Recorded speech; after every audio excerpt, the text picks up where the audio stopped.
Podcast. This is one of our home team episodes. We have with us Gabe Yanez, MDV, Matt De La Valle, and a special guest, Dr. Kelly Starrett. Kelly and I have been friends forever. He is absolutely an incredible resource of information.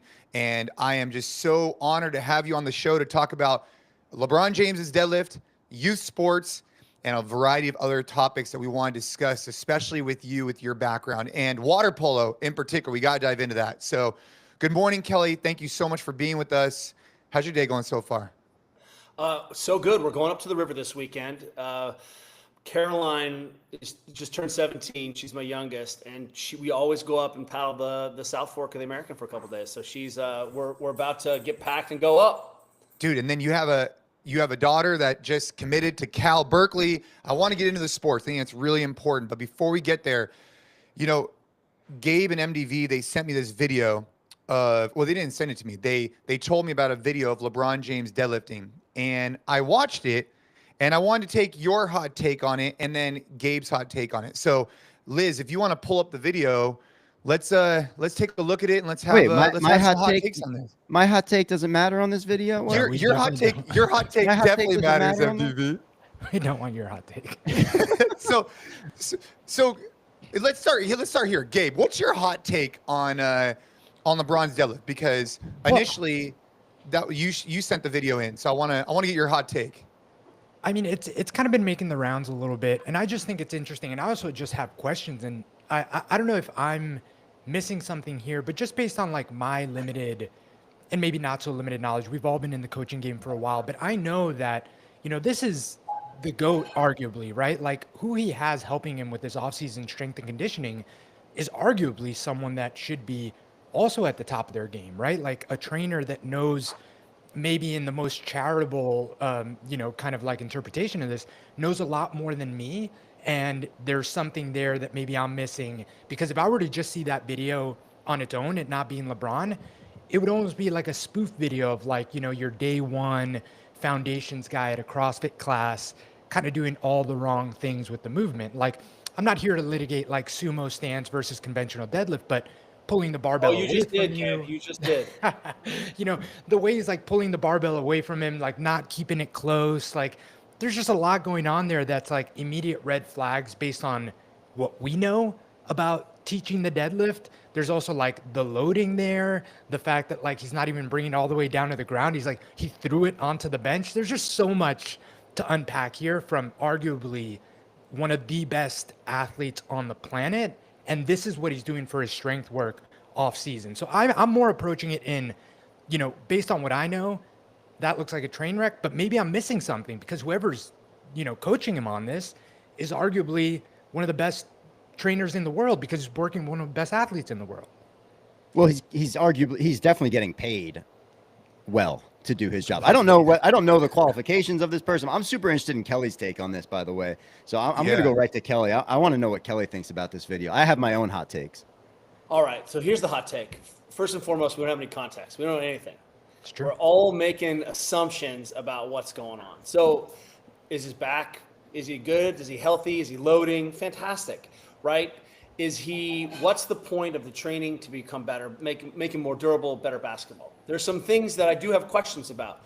Why are you using 5 kilo bumper plates? Right? That's super weird. But you don't know. Maybe he's trying to protect the floor. He has a brand new floor. He doesn't want to put it down. Obviously, he put it on the bench. He's using these weights. He's not touching the ground because he's just, it's beautiful. But really, the bottom line is I don't have enough context.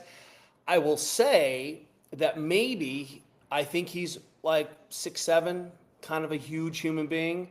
Getting him in sumo allows him to be in stronger positions based on his shapes. Maybe he didn't have platforms today or blocks to pull off of, right? It's definitely, I wouldn't call that deadlifting. I would call that some other thing that he's doing. So let's just be clear that maybe that's some assistance work that he's trying to, do a little stiff-legged sumo from a top position. And just for clarity's sake, for those people who aren't watching this on video, right? We just lost MDV, but maybe he's coming back. Is that basically LeBron is in a sumo stance position with a snatch grip and he's performing a deadlift. And that's why it kind of threw us off a little bit. And the plates he's using are like filled with air. They're like kilo plates that fill with air. I actually use them for my kids, and he's loading a variety of them. So that's why I think was interesting. They're training plates. What's that? They're training plates. Yeah, they're training plates. But I think, to Kelly's point, like, we don't have context on this. But I my takeaway is like, dude, this guy is one of the best in the world. Do we have context on this, Kelly? Do we have context on that this? That one's Kelly, what's the context on this, Kelly, please? I'm not in the room with that coach. I don't comment on other people's athletes. I don't know what's going on, right? This is all I'm going to say is inputs, outputs. How does his body feel? How does he play? What's going on? I don't have all the story. And I definitely just don't comment on people. Look, is that, we'll just leave it at that. This is the reason I loved Kelly's take on this. He posted a whole bunch of his training montage the other day, and he's in couch stretch in 2 of the 6 slides. That's all you need to know. Like, obviously he's working on positions, he's working on shapes, he's trying to load. Dude, this is a basketball player who came out of a tradition where no one lifted weights. So if young basketball players are watching him deadlift, him squat, then we're like, oh, well, the GOAT's doing it, I better do it too. That's going to be my generous take. I like that. The generous take. That couch stretch has certainly made the rounds around the communities, huh? I don't know who pioneered that thing, but that's been helpful for a lot of athletes. It's a weird thing to do. Still going on. But what I love the couch stretch. I do have a question about just the general nature of these videos. Is the posting it without context makes it kind of rife for interpretation, especially on social media. And if you're going to post, because the context in which LeBron posted this is that he's ready for his 40th year, 23rd season, right? So he was using it as like a big motivator for himself to put out there as like, yo, I'm ready to rock type of deal. So, I have a lot of friends who are strength and conditioning coaches in the WNBA and the NBA. And what I'll say is that having worked with a lot of college teams and professional NBA athletes, they're some of the stiffest athletes I've ever met with the most restricted access to end ranges of motion. They got springy and powerful and then stayed stiff. And no one said, hey, let's work on these movements and these positions and these shapes. So what I want to just be that he's getting into shapes that allows him to do some movement, which is fantastic. And so if you've never worked with a high-level Division I basketball player or a professional athlete, you may not appreciate that the load and the generation of time he spent on the court has made him move a certain way. The second thing I say is that we just don't know what's going on. And it says a lot that our one of the best basketball players in the world is not using techniques that are familiar in strength and conditioning. But there's only one goal when we're playing professional sports, and that is to play better professional sports. Full stop. So he is not in sports preparation mode. He's in sports specific training mode. So one of the things that we want to say is how can we spare him so that he can go play better basketball? That's the only lens we need to go through. So how does he play? Is he playing better at 40? Things are going great. I absolutely love that take because I think it's very easy to watch that video of LeBron and become immediately critical. Even I was like, dude, there's some interesting training decisions being made here with the stance, the execution, the loading of the barbell. But let's not forget, this dude is going into his 23rd season of NBA basketball. He's still arguably a top 5 basketball player in the world. So whatever he's doing for his training has gotten him to a point that he is executing pretty damn well on the court. This is also really interesting to talk about Luca Doncic because Luca Doncic has recently gone through a physical transformation where he's lost a good amount of weight and gained some muscle. I don't know what he's done for his training or his nutrition, but Luca was a top 3 NBA talent in the shape that he was in when he was playing for the Mavericks and then also for LA. And to see his change and his shift in his body type, like it's going to be really interesting to see whether or not that translates into better performance on the court, or does it, what kind of season does he have now that he comes back looking leaner and more ripped? I think one of the things that I just always want to remind everyone, especially those of us who are like gym culture, we love the gym. And this is actually really important, MDV, because you're about to compete in an actual competition. And if you're burning all your matches in the training and you can't actually get good sessions in the water, then that training is now interfering the primary skill, the primary sport. And as we become very sophisticated in strength conditioning, and I've talked about this a little bit, I call this the second wave, peak of second wave adaptation, where the gym is so decorative and there's 1,000 movements and my tib raises and I'm training all these rotational things. I got to like we forgot that the point theoretically wasn't just body composition. It was to go use those credits somewhere else. And I think it's easy to look at sometimes a snapshot of training and be like, that's not good, or I wouldn't do that. But he's not a powerlifter. He's not an Olympic lifter. He's not even a gym-based athlete. He is a basketball player. And maybe that coach only gets him for 30 minutes twice a week. So what choices are you going to make around there? Because the loading, if you don't really understand how gnarly basketball is, like you can't mix it up with 6'6", 230-pound guys. They're so fast. It's so violent. It's so much collision. So really the goal of the weight training here is, how do we expose tissues? How do we work on shapes, right? Is he probably strong enough to play basketball? Yes, he's probably strong enough. But I just want to remind everyone that my critique of the strength training world is that we've created this little micro universe, and we forgot that we need to figure out how often and how much dose we have. And as we talk about you getting ready for your competition to be, you can really speak to that. Like, your strength training is less, sport is more. I have teenage daughters, trying to get them to lift in season where we've got 2-a-days. When are we doing that? So really what we need to do is sort of take off our like, hey, I'm an internet nerd and I love to critique deadlifting, and really say, what is the need for this athlete in the middle? The fact that he is weight training in his 40th year, making time for that really says how important weight training is. And also we need to just keep in mind that our goal for him is to play better basketball. That's it. Come out armed on these weights, right?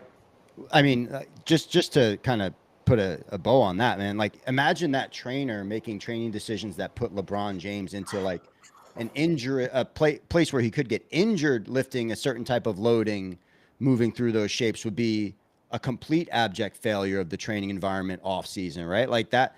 Is that the number one goal, Kelly, when you're working with these guys, is to make sure that this guy can step on the court in a month?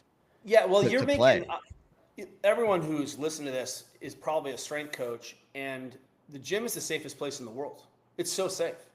We control all the variables, all the speed, all the tempo. I walk in and I can say, shut it down. Here's our goal. Here's what we're feeling. We're deviating from our movement intention.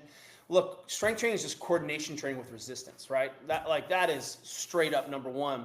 So if you have athletes getting injured in the gym or tweaked or hot in the gym, what the hell?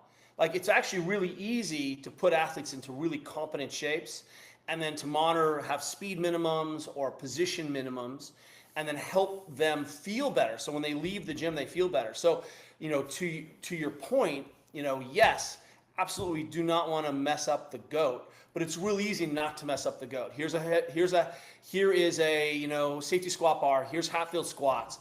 There's just so many ways where I can have him pull off blocks, swing kettlebells, get into other shapes. Notice that he's only squatting 60 kilos, right? So we don't even my daughters squat 60 kilos during their warm-ups. So just keep in mind that looks like it's happening here is he's using some of these barbell movements to touch shapes and resistances and not necessarily get stronger. Nothing that he was doing is about getting him stronger. Let's be clear about that. Look at the loads. Look, you know what I mean? There's nothing there that's a stimulus for him, except I feel better so that I can go play basketball. Dude, I love this take, Kelly. I'm curious your opinion. We talked about this during the NBA playoffs when Halliburton tore his Achilles, and we were looking at the stats, and that specific injury has been on a huge rise, both at the professional level and it seems at the recreational level. I know some of that's been attributed to the rise in pickleball, but at the professional level, and a conversation that we had was, these guys all have, to your point, the best trainers that are dealing with Okay. So there's an interesting take there. But yeah, I'm curious your take on like the Achilles injury specifically. What's going on there that you're seeing, if anything, and what role does the strength and conditioning world that works with these athletes potentially have in that trend? It's a great question. The first thing let's say is let's define what we mean by strength and conditioning. Okay. Right? That's human body performance. So recovery, nutrition, warm up, play, activation, all of that I'm putting into performance. And so strength and conditioning is part of the high performance package. But to say to a coach, you're the one responsible because this athlete wasn't strong enough, wrong. So much about it, I don't think what people understand is the demands on the athlete. I just played, if you and all, again, we play one NBA game, right? You're going to be out for a week. Those guys have to regenerate, do it again tomorrow or the next day. They also have to immediately talk to media. They have to immediately jump on an airplane or a bus. They have to immediately. So what we see is there are a lot of adaptation errors that, hey, this isn't best practice given just what you did. Nutrition's become a lot more sophisticated. Supplementation's become a lot more sophisticated. And certainly the training room has gotten more sophisticated. And you see how much LeBron is spending on his body recovery, massage, right? Tissue quality is the thing.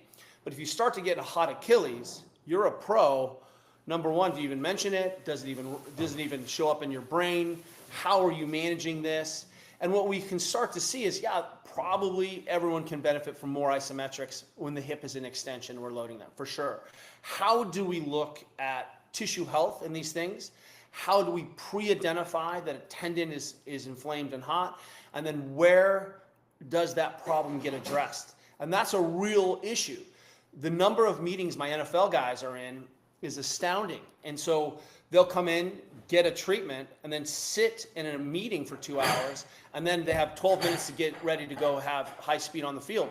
If you and I did that, we get all warmed up, feel good, sit for 2 hours, watch film, and then go, smash double Fran or something crazy, I guarantee you're not going to feel great. And then, we start to see these adaptation errors. Hey, that Achilles has been hot, that foot has collapsed. A lot of times what we've been looking at is these athletes are mutants, and that's good enough for us, and we're not really paying attention to all of the small aspects. So there's a famous Achilles rupture in the Super Bowl with the Niners. But did you know, that was a couple years ago, did you know that the Niners practice field for the week before the Super Bowl was the crappiest practice field, and it was so soft, it actually was not meeting NFL minimum standards for hardness. It was so soft that those guys basically played on like a sand court for a week, which smoked their tendons, smoked their connective tissues, and the volume and load and speed. It set us up for some Achilles. So I just want to remind everyone, it's complicated. And anytime you see a internet professional being like, I could have solved that if they worked for me, swipe. I just want to kind of going back real quick to LeBron, just to kind of close the loop on that. I think that initially when you see something like that, right, it's like these guys had told me about it. I went and looked at it, and you have like an immediate reaction. And then what I'm getting better about. Not in my house. What's that? Not in my house. We're deadlifting like that. Yeah, exactly. Yeah. It grinds against your soul to see that happen. But the take that Kelly had about we don't know. The context of this is so unknown. Well, that's where I'm going, is like what I'm trying to get better about in everything is that, especially online, dude, you don't know the context, you don't know anything. And why am I like, what I would share with anybody is if they look at that, like, oh, that's a little weird. Like, that's what went through my mind. Like, that's odd. But I didn't necessarily say like, oh, that's like, I'm not like mad about it, because the guy is obviously very talented, understands his body, knows what he needs to perform at the highest level. And that was my immediate kind of like take on it. It was like, well, all right, that's different. That's not something I'm seeing. But I think what it opens up is this conversation about like, our goal is to make, if you're dealing with a professional athlete or you're dealing with an athlete in you're trying to get better on the field. You're trying to get better on the court. And if these movements are supplementing that to help them, I mean, who are we to say otherwise, right? And I think that, I don't know, just as a sport, as a training community, I think it's important to be open-minded in looking at these and saying like, hey, this might not look like your powerlifting deadlift. It doesn't mean it's wrong for this person given their specific goals. And that's my big takeaway for everybody is like, yeah, know what the goal is. That's all. I love that. And here's the other thing I just want to put into the mix is that it's super easy to be strength and conditioning as your primary language. Like, that's easy. We've all been doing that for decades. And it's really useful for me. I can go in and coach anywhere, any planet, any team. It's really nice. Love that. The problem is that expertise in high quality strength and conditioning isn't a primary language of these athletes. And CrossFit has made a lot, and strength and conditioning makes a lot of athletic people not athletic. It makes them look non-athletic, right? And it makes a lot of non-athletic people look athletic, because look at the thrusters and the pull-ups on that guy. And I'm like, hold up. Are we about capacity, or be it about enhancing athletic capacity? And it could be that LeBron is weak. It could be that we want to, have him do bicep curls so he doesn't tear his elbows off. But simultaneously, we just want to make sure that we don't confuse the ingredients with the final dish. Dude, what a take there too, Kelly. Can I ask you to clarify something? You kind of said that CrossFit can make athletic people unathletic. Yeah. What do you mean by that? That's a really interesting statement, and I kind of agree with it. But I want to hear your reasoning, because I have my own body and my own anecdotal experience to talk about from doing CrossFit for 20 years and feeling like at some point, where did my athleticism go? But right. what do you mean by that? Well, if we take pickleball as a great example, right? People are like, I'm strength training and I'm super fit on my assault bike, and then I got injured playing pickleball. I'm like, bruh, that's a plastic ball that you're battling over a net and you got injured. Like, what is going on with your training? What is going on with your nutrition? Like, if your training is good, you should go spend those credits and come out unharmed. And look, someone runs into the net, I get it. But like tearing your Achilles or rupturing a biceps tendon, swinging the ball, you know who you are. I think that's an issue. So what we often see is that people who are very competent maybe don't have a really extensive training age. They haven't been in the weight room for a long time. If you watch Lindsey Vonn move, you're like, all right, I understand. Like, she's been training a long time, and she's just, one of our best skier ever. Lindsey Vonn is such a good mover in the gym, and she's a goat. And then if you look at Michaela Schifrin too, the choices she's making in the gym, how she's training, it's clear that at an early age, someone grabbed her and said, this is what it means to be one of the best skiers in the history of the world. But a lot of athletes don't have that formal movement, classical ballet background. So they come into a weight room and they can look like baby deer standing up for the first time. It's why, because they're having to coordinate. And I will tell you that the best athletes tend to do back and forth. I have a former All-American hammer thrower in my kitchen right now. And she also happens to be a good athlete, but grew up lifting weights, playing sports, right, as a conjoined practice. And for a lot of the best athletes in the world who are new to strength and conditioning, it can make them look not very good. And it's easy to want to load them up and do tons of volume. And because if all we're doing is squatting up and down for decades and decades, we get really good at squatting up and down. Gotcha. And do you think that's and if we look at Cal Dietz, who is one of my favorites, he will ask, what's the minimum, gnarliest adaptation of stress I can give these athletes that doesn't wreck their on-field play? And what you'll see is that he's not trying to be super athletic. He's really going after the physiology in the gym. These are shapes I want to reinforce. These are positions I want to reinforce. So you'll see that his training decisions with the gym and all the triphasic makes great sense when we're working with athletes, because what we're trying to do there is say, hey, what's the safest, sort of lowest physiologic impulse skill, or highest physiologic impulse, lowest skills that we can get away with to maximize the things, the KPIs on the field. Is it that 3-day training system where it's concentric, eccentric, isometric, 3 full body days? Yeah, it's a little bit more complicated than that, but yes, that's the triphasic. That, hey, we're going to have phases where you focus on eccentric work, concentric work, and isometric work. I recently just saw Jason Layden. Obviously, we all know Jay Layden, CrossFit Milford, East Coast OG. He's dabbling in a 3-day split like that right now. So I was looking into it a little bit. Yeah, my main point though is the gym should be in service of the court. It should allow our athletes to have better movement choices. It should allow our athletes to feel better when they leave. It's the only safe place. And in the NCAA and in professional sports, it's the only place where we're not judging an athlete, that making a decision about how that athlete is going, will they start or not. So it's the one place where athletes can be like, man, it hurts. I need to work around this, or I have this old problem, or hey, I feel weak here, I can't do this. So ultimately, it should be unlocking our skill potential.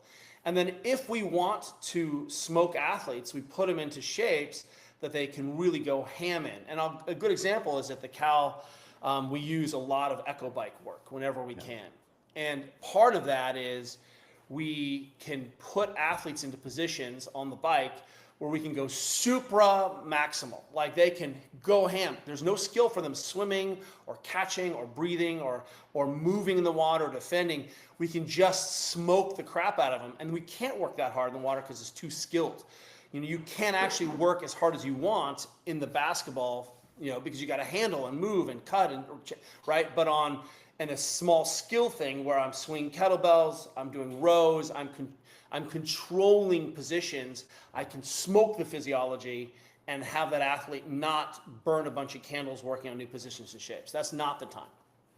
Dude, because you brought it up, I was talking to the athletic director this morning of my daughter's high school water polo. I just look, I'm gonna just go on a quick tangent because I absolutely think that youth sports are in a really interesting time right now. Gabe, had you sent me the one about the travel baseball?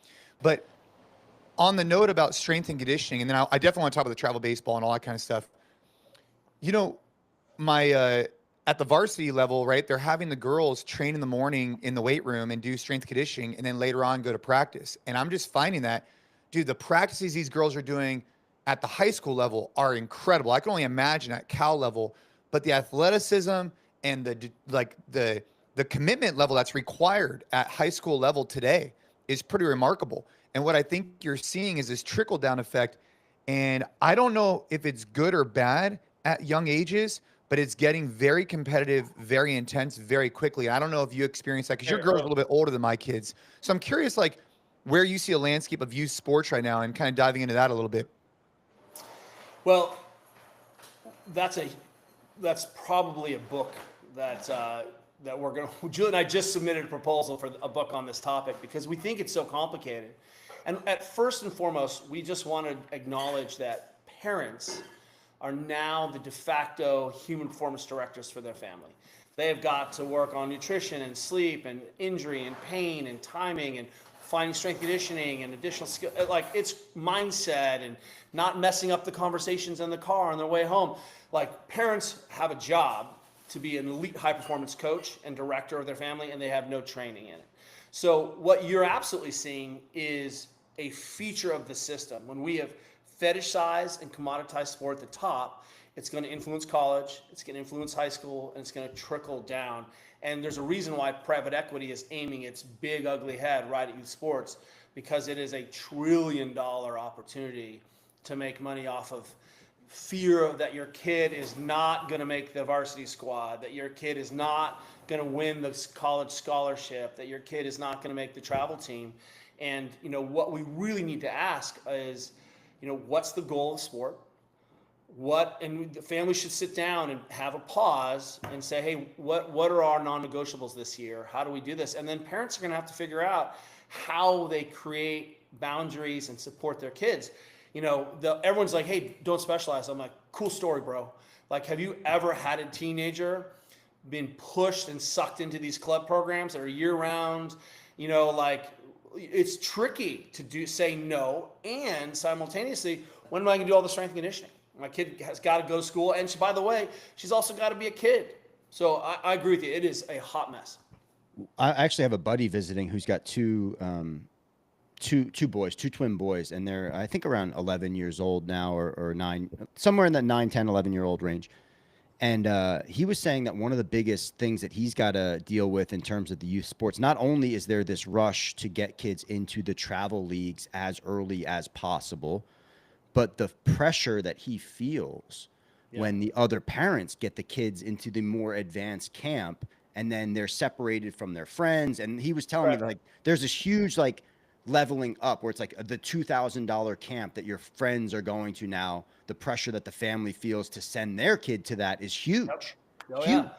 It's $6,000 to $15,000 a year, and it's pretty much becoming pay to play very quickly. And then again, kids aren't. Wow. We established, did your kids sleep between 8 and 9 hours last night? No. Okay. So how are they going to learn? How are they going to repair? We run into kids all the time who have crashed their systems. Relative energy deficiency in sport is real. We don't, I just had to read the riot act to my team at college. I'm like, who's eaten in the last hour? 2 hands go up. Who had brought a bar for this 2-hour practice? No hands go up. And, as a parent, your job is to be chief reminder. You have to just be, hey, we're going to commit to this process, but we're going to make sure that we come out unharmed. And I have 2 kids. I have one kid who's retired from sport, right? She's a junior at Michigan. And she had the opportunity to play in college, and she was like, heck no, I'm going to go to Michigan. I'm studying economics. I'm going to have a life. I'm going to do a study abroad program. I might even join a sorority, but I'm not going to be a full-time athlete. Right? Yeah, she's like, that's not for me. And then I have another daughter who, as Jason said, just committed to go play at Berkeley, water polo at Cal next year. So 2 same experiences, same life. One is like, yeah, I want to do this. The other one is like, I've had a great time being an athlete. And really, I think the goal here is to ask, what is our purpose in athletics? An athletic purpose is to create a scaffolding where we can talk about all the things that Jason is obsessed with. How do you become a good member of your family? How do you become a good member of society? How are you a teammate? How do you show up and build discipline? How do you know how to eat and train? And right, how do you have hard conversations? How do you work with someone you don't like?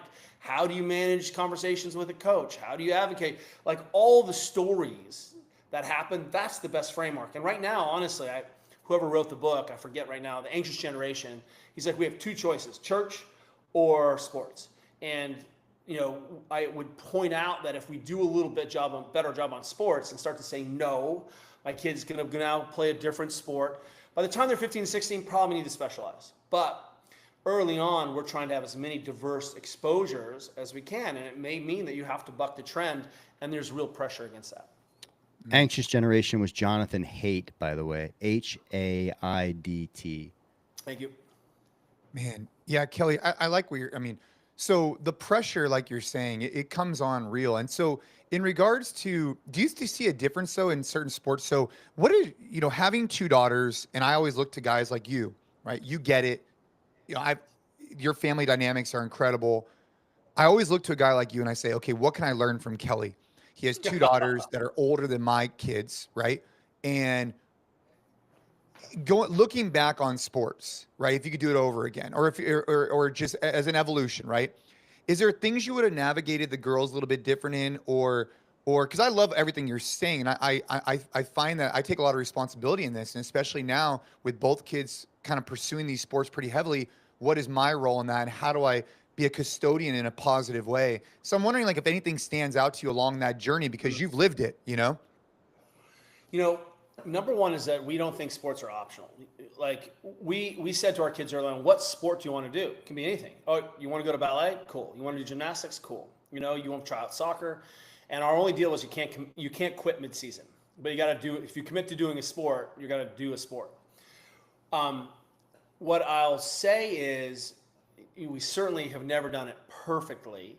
I probably could have been more heavily involved, but I'm always worried about being that dad, I took over the warm-ups for our, junior Olympic team this last summer. So for 30 minutes before we play, we're now actually doing official elite strength conditioning warm-ups with our girls. And they go out and smash people in the first quarter. And it's so weird. It's almost like this stuff works.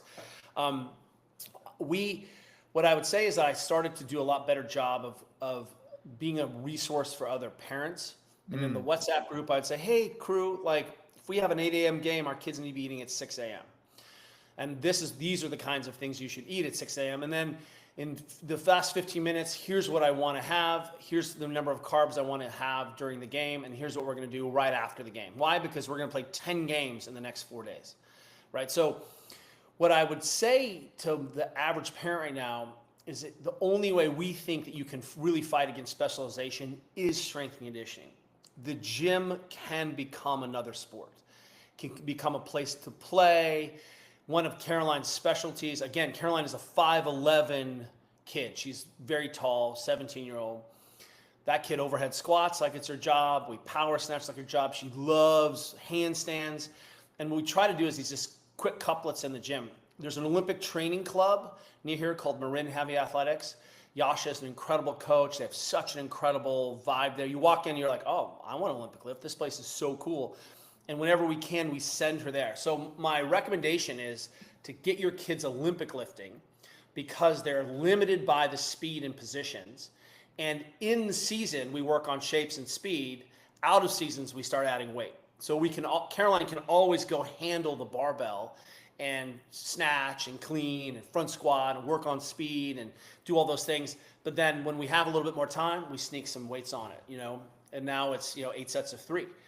Getting heavy. So what's nice is that we have this language that she can immediately come back to that helps her maintain her positions and shapes and allows us to work on the things that we can do, and we do that in our own home. And I know that something stuck because for Caroline's junior graduation present, again, she just graduated from junior year to senior, she's like, can I have my own barbell that I customize with my name on it? And I was like, yes, you can. Oh, man. That's good. Awesome. I know MDV's got a cut here in like 7 minutes, but while you have Mr. Dr. Kelly Starrett on, let's do you have any tips for MDV or MDV? Oh, sorry. yeah. Do you have anything going on for you got the surf competition coming up this weekend, which I'm very fired up. I know you guys World both align Body on that. Surfing Championships this weekend. I couldn't be more excited about something. I mean, to be honest with you, this has always been my thing, man. I grew up in the ocean. I was an ocean lifeguard. I never got into surfing right away. I can handle a longboard okay. I was a bodyboarder, but fins just always called my name. And, dude, I just hope that there's a wave that turns on here in Oceanside, California for a fun competition tomorrow. But it's going to be great. Some world famous guys usually roll through. Mark Cunningham. I think Mike Stewart's done it a few times. And these are big, big names. So, dude, I see Kelly over there brimming. I know Kelly's a body whomper, too. Number one, what we can do to be a little sneakier is that we can take all our elite strength and conditioning knowledge and apply it towards sports that are still stuck in the 80s. And, people are getting the message. They're getting fit. These guys who are competing, men and women, are mutants, and they're water men, water women, very fit. But they didn't get up 3 hours before the competition and eat. They didn't, smash another, 15, 20 grams of carbs 30 minutes before. They didn't get out and eat another 50 grams of carbs right away. We're trying to go 50 carbs an hour.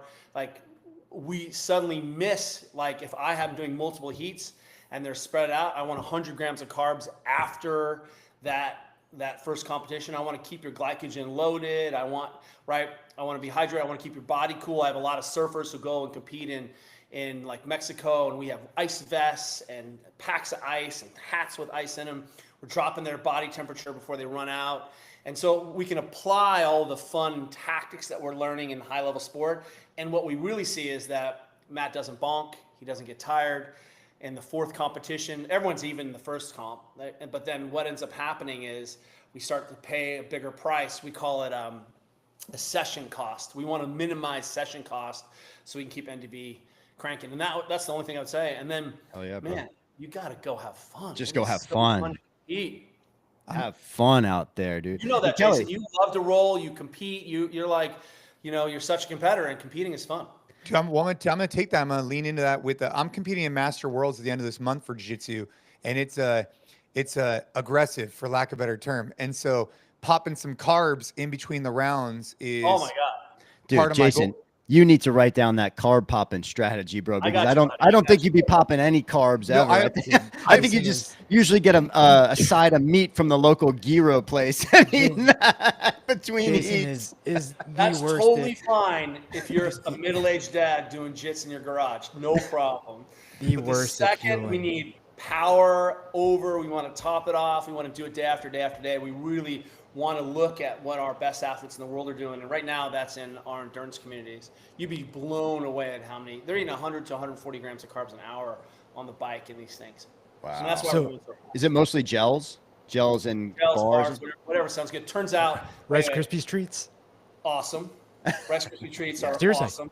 Yeah, I'm Yep, sure. seriously. And because what we're looking is palatable, right? And something that's easy. This Chobani is our secret weapon for kids after sports. Highly palatable. They walk past the cooler. I hand them a Chobani, 20 grams of carbs, some protein. It's super easy, a tiny drink. We're on the fueling tip again. Dude, Chobani, let's get that Chobani sponsorship going for the Jason Khalipa podcast. Chobani and athletic nicotine. That's all we need. Fairlife, no way. I'm out of Fairlife. She's like, but I'll always drink Chobani. Dude, I got a jet, but Kelly, I love you, dude. You're a wealth of knowledge, man. Your take on LeBron Good James luck, was just so refreshing, man. And let's get down to Kawhi and let's get the big guy in the water with some fins, bro. Let's see that seal body get out there. Seriously. The water gorilla. Yeah, water gorilla. Hey, Kelly. So for carbs, I'm curious because we're going through this with Ava right now. Just with a 2-hour practice and stuff, like I'm having her. We had her have like a peanut butter and jelly sandwich like an hour and a half before.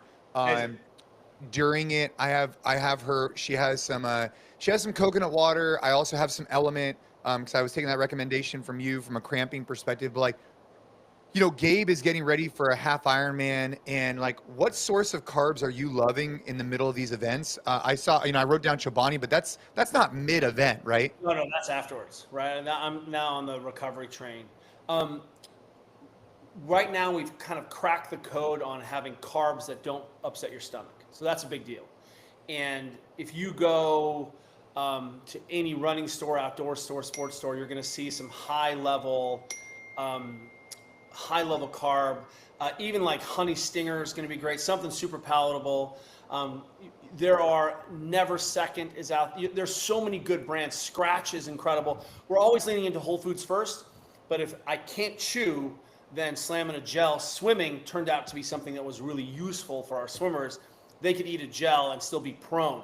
And it's not always the same thing. If I can get them to have a little bite of a bar during practice, 1 bar during a 2-hour practice would be a miracle. But ultimately, these gels are so easy to eat. I love Uncrustable before practice. Put the Uncrustable in the toaster. Drink some water. Now you've met it's not great food, but you've met the minimums. Now you're fed, and then let's feed you like an athlete during practice, and afterwards we can go back to whole foods.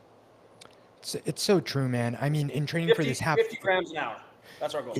In training for this half Ironman, so much of it has been working on the nutrition side because that's it's like 75% of the puzzle to hit the goal time that I want to hit, which is, conservatively sub 5 hours, hopefully try and get it as close to 4:45. So I'm going after a pretty aggressive goal here. And it's going to all come down to how tapped have I kept my glycogen stores when you get to the run, because you swim like non-consequential for most people, especially if you're swimmers. The bike you can kind of get through, but so many people get to that run when you're already 3 hours into the race, which is a point where anything you had prior to the race is done.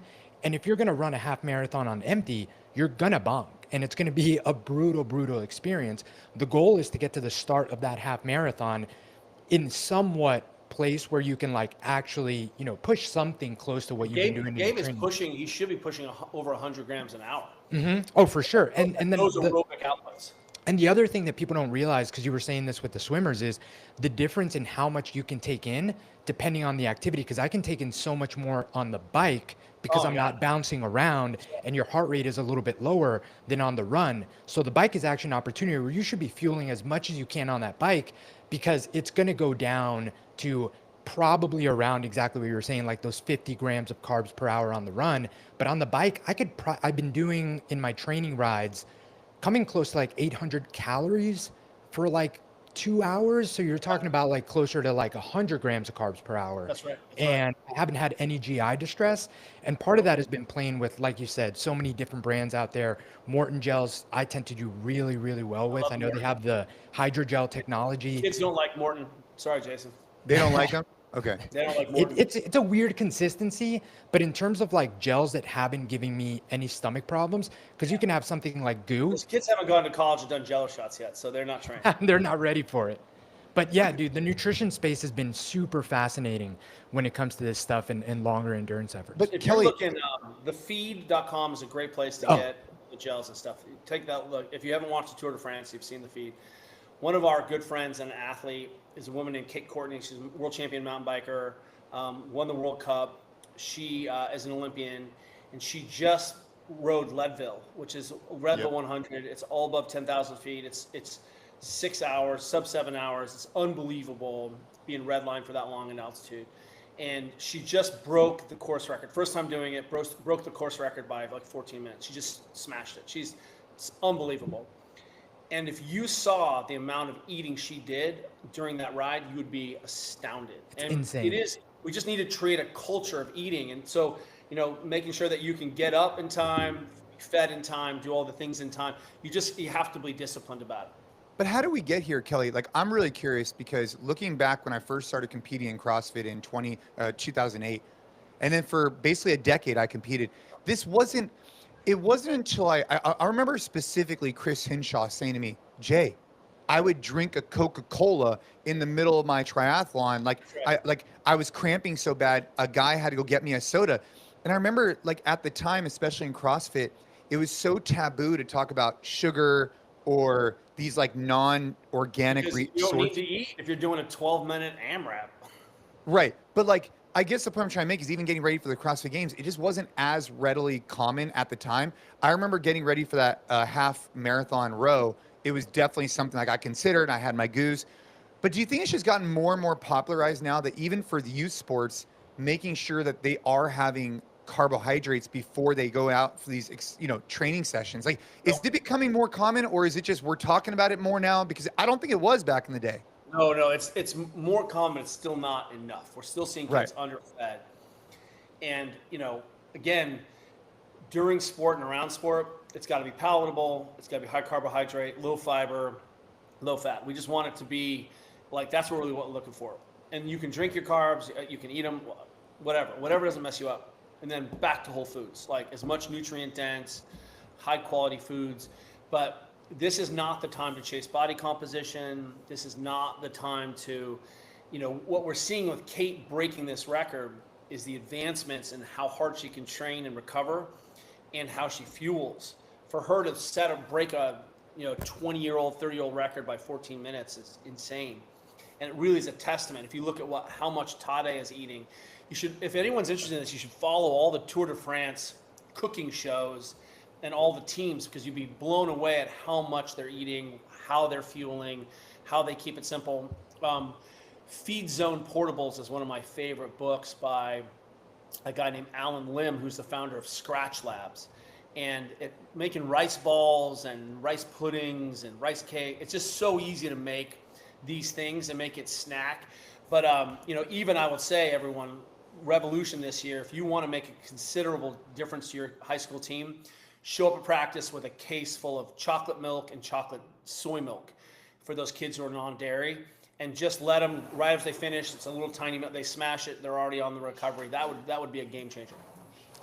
I've brought him up on the podcast before, but where I first really heard about, like going crazy with the carbs was David Roche, the ultramarathon runner, who broke the record on, I forget if it was Leadville, the running race. But anyway, he was actually training with competitive eaters in prep for it, for trying to get his stomach to take on as much food and liquid volume as possible as part of his training. And that was a big part of him breaking that course record. You definitely need to train your stomach. Yep. And say, hey, this is normal. And again, what we want to do is say, hey, how can I limit any barrier to my kid, doing things? And look, if we're talking about 12-year-olds playing soccer, eat breakfast, have an orange slice. It's not what we're talking about here. But, there are these tournaments where we aren't, if a kid is eating lunch and she's playing at 5 o'clock or 4:30, that's 5 hours without eating. It's unacceptable. So we need to put something in an hour before. And it could be, like you said, PB&J, hour and a half. That's so simple. Uncrustable is so palatable. Yep. And just making sure that it's easy, highly palatable, and very repeatable. Those kinds of things make a big difference. I just have one point of clarification on this, Kelly. While I have you, this is something I would text you anyway, so I'm just going to ask you on this.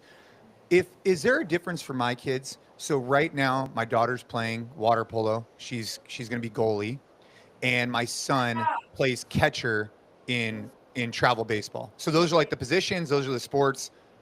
Is there a difference in the way you'd fuel for a low cardiovascular, more cognitive conversation like a baseball type of game versus if he's a catcher, doesn't need all the carbs. Like we can look at him as a power athlete, right? Like, is he fueled? Is he eating well? And then topping off, and then having something to drink. That's where I'd say the hydration is going to be a better, predictor of his visual acuity, and staying, still looking at that as a high aerobic, a high CNS demand position, right? The attention. Water polo is a really interesting case study because they don't have a lot of data on water polo players. It's hard to track that, how many meters to swim, et cetera. So we started last year putting a whoop on Caroline, and she would spend 27 minutes with her heart rate above 90% in some of these games. And that is very, very high. As an adult, if you kept your heart rate above 90% for that long, and that's for her, like coming up, relaxing. So you still need to say, hey, what are the demands of this position? Am I fueling? And then, these practices are long. If any one of us treaded water for an hour, we would put it on social media, just did my Misogi, I survived the hour. Dude, I watched Caroline tread 8 hours of water polo plus warm up in 4 days. You know what I mean? So like, that's just the buy-in for her to be able to play. And so we still want to train and fuel appropriately, but for a power athlete like a catcher, it would look a little bit more like I'm eating for body composition and fuel, right? I don't need to be throwing huge logs in. Got it. That makes sense. Well, dude, Kelly, look, I want to be sensitive to your time, but while Gabe has 2 young children, right? He's deep in the running space and obviously getting ready for a triathlon and big into bodybuilding as well. And my kids are growing up, and it's like talking to someone who's steps ahead is really valuable for me. I just want to say thank you for your time and thank you for the different perspectives, right? That's what we need, and that's. So I just want to say thank you for being on with us. The beard has definitely brought some additional wisdom for sure. Oh, thank you. It's really making me more approachable. Sure. We'll say, like, I have this rising senior. She went to a water polo academy right after Junior Olympics in Spain for 2 weeks. She does 2 days, 3 days for 2 weeks, comes back, right into 2 days again. She has practice at 7 a.m. this morning, which is the equivalent of a 5 a.m. practice for all the adults. So just subtract 2 hours. That's like she has practice at 5 a.m. So she's getting up at 4 a.m. for this 5 a.m. practice, right? And as her dad, I can be like, yeah, you got this. You're a big adult. But when I put out an emergency, I put out some vitamin D. I put out the creatine in there. I make her a bagel. She's got a Chobani. Part of my job as parent is to make it easier for my kid to do the right thing. When Caroline's in college, she just gave me thanks, Dad. When she's in college, she'll be on her own and she'll figure this out. No, I won't. But in the meantime, the goal is to reduce all the barriers and keep asking yourself, as an adult athlete with kids, would I have been able to do this at 16? Would I have been this mature at 17? Would I have done all the extra work? Would have my parents been like, you need to mobilize, get out in front of the TV, kid. What we see is that, hey, if you want your kids to do these best practices, do it with them and facilitate it for them. That's it. Mic drop. That's it. Well, Dr. Kelly Starrett, I appreciate you as per usual. I can't wait to see you at the gym. We're actually we're hosting a seminar at the gym where Kelly's coming and he's just going to blow a bunch of people's minds and add a ton of value to their lives. I can't wait to see so much playing. I cannot wait to see you there. And Gabe, it's always good to see you. Your beard is looking good as well, just not quite like Kelly's. So it's looking strong. Don't draw any attention to it. And hey, for everybody listening, appreciate you guys. 2 quick notes. Make sure to check out the podcast show notes for all the links with Kelly. He has the Ready State, just incredible tools to help you live this mobile life and to be ready. I love that name, by the way, Kelly. I love the Ready State. I think it's an incredible name. And also check out the Train Hard app for all of your, training protocols in terms of our different programs. You got Flex, you have No Time for BS, and of course, you have TH Daily. So check out the podcast show notes and keep training hard.